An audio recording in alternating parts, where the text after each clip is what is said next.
Well, owning a boat, in my opinion, is one of the greatest privileges there is. It takes you to some beautiful places and allows you to explore waterways like this.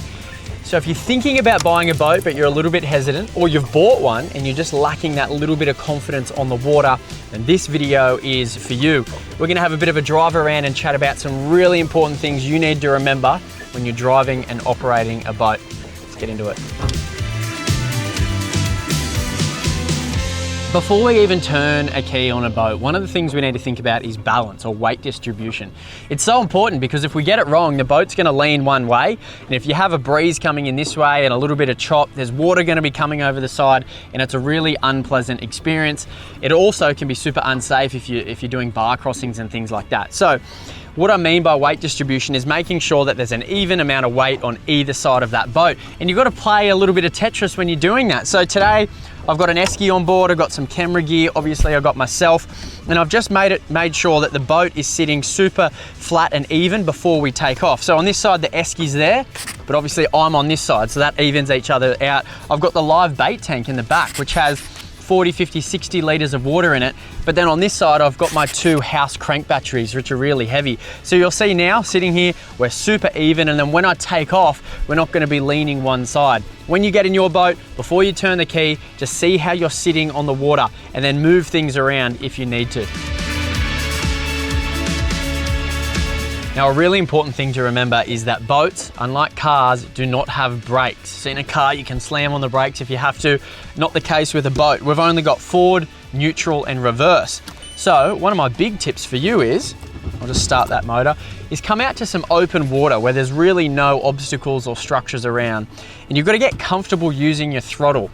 What I mean by that is just getting comfortable going into gear. So we're going forward now, coming back into neutral, and then going into reverse. And you'll notice how smooth that process really is. There's no hard pushing, you're not going too fast or hard, and it's all about being slow and gentle with the throttle. The reason that's really important is as a boater, you're gonna have to come into pontoons, jetties, boat ramps. Hopefully you never have to do this, but you might have to pick someone up who's been thrown overboard. And you need to be able to come in, forward, and then when you need to, if you need to pull up or slow down, you need to go into reverse. And you're not gonna learn that sitting at home. So come out to an open bit of water, get really comfortable with your throttle, and then you can start to approach different structures. I'm just playing with the trim of the motor there. We've come into a bit of a shallow area, and that's another really important thing you've got to remember. Trim refers to how much your motor is in or out of the water, which is super important in a situation like this. When we're in shallow water, we're gonna have to bring that motor up, and you've got to be really comfortable using that button, because if you're gonna go pick a friend up in there or have a bit of a swim, you do not want that motor hitting the bottom. The other time when trim is really important is when we're getting up on the plane. But I think I'm gonna show you that one out there where it's a little bit deeper. Now that we're in deeper water, I want to show you the effect that trim has on your ride when you're up and running on the plane. It's a little thing, but it makes your driving experience a lot better. So I'm going to take off with the trim all the way down, kick the boat out, up onto the plane, and then I'm going to trim up. And the boat is just so much easier to drive, and it's a much smoother ride when that trim's up. Let's do it.